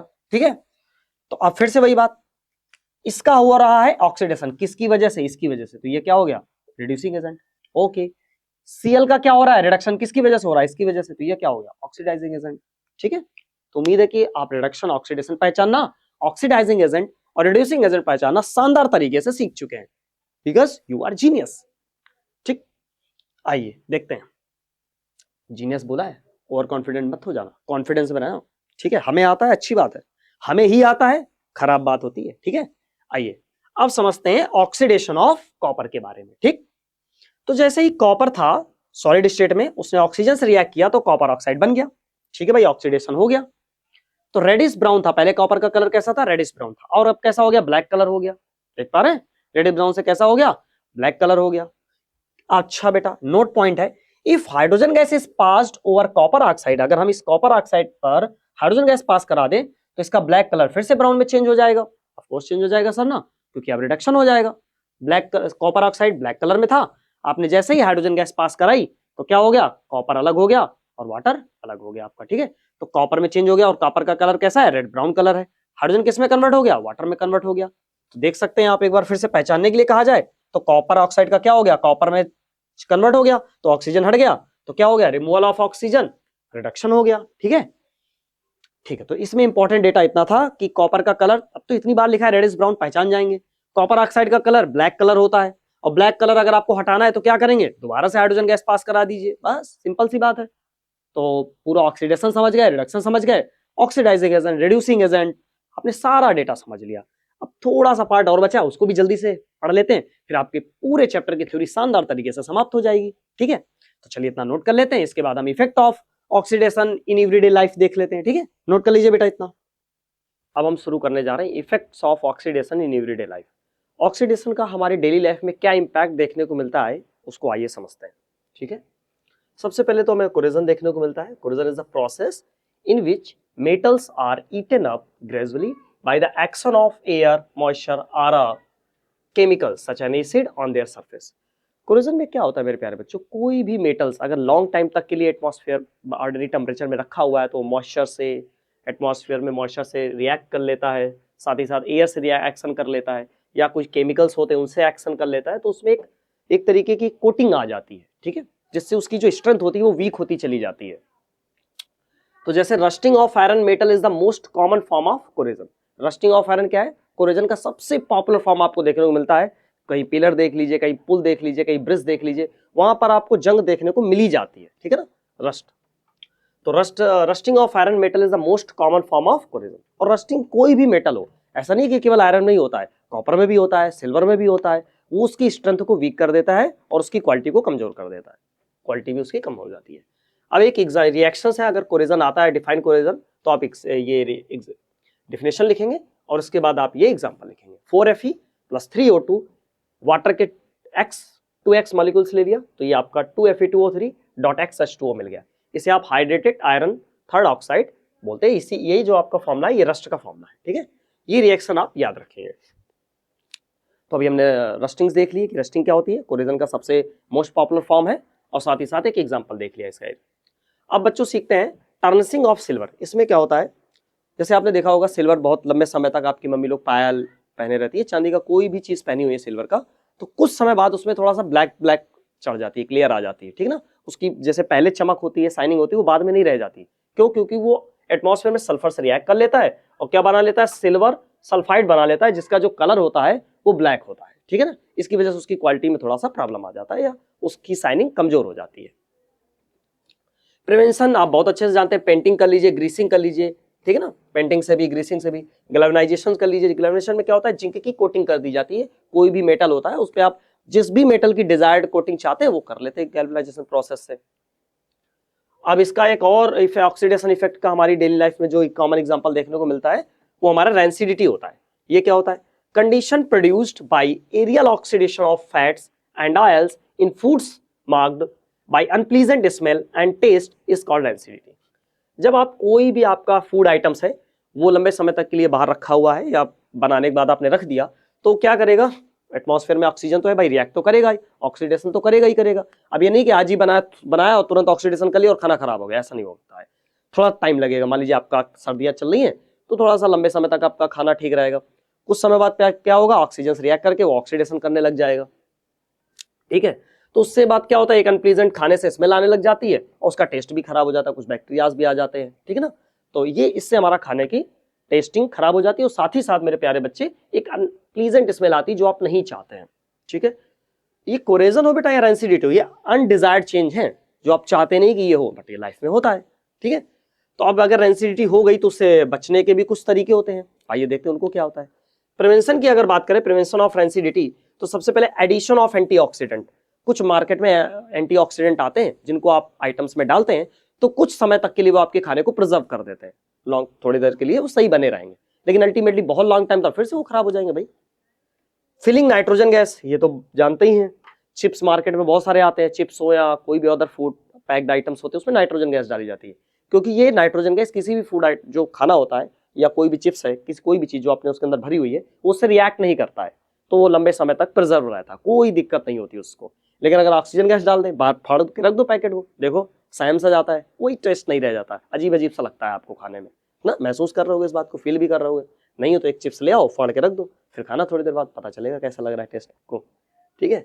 फिर रेफ्रिजरेशन ऑफ फूड आइटम्स, ये देख लीजिए क्या होता है। अब ये तो जानते हो घरों में मम्मी लोग करती हैं। अच्छा वैसे एक बात बताएं, हमारे घरों की जो मम्मी लोग होती है ना, आधी साइंटिस्ट होती हैं, उनको पता नहीं है ये बात, ठीक है। आप कोई भी आइटम देख लो, उनको प्रिवेंशन बहुत अच्छे से आता है।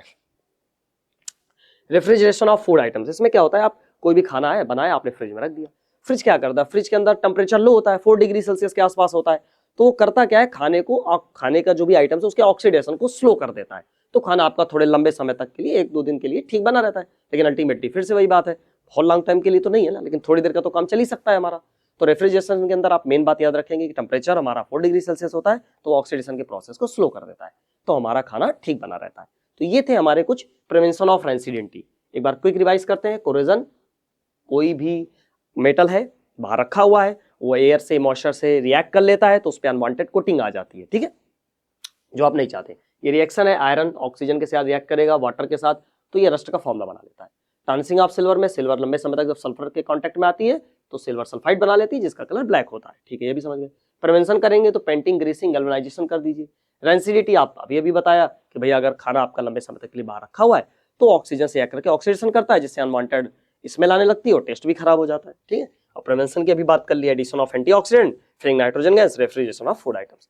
तो इतना याद कर लेंगे और इतना अच्छे से पढ़ लेंगे, नोट्स बना लेंगे, इसके बाद आपका ये जो बेटा चैप्टर होता है वो समाप्त हो जाता है। तो प्यारे बच्चों, आप अच्छे से नोट्स बनाइए, अच्छे तरीके से अपनी तैयारी करिए।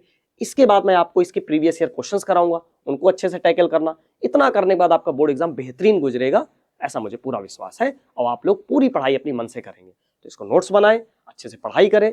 अब मिलते हैं आपको अगले वीडियो में, तब तक हंसते रहें, मुस्कुराते रहें, अपनी पढ़ाई करते रहें, अपने माँ बाप के सपनों को पूरा करते रहें। ठीक है।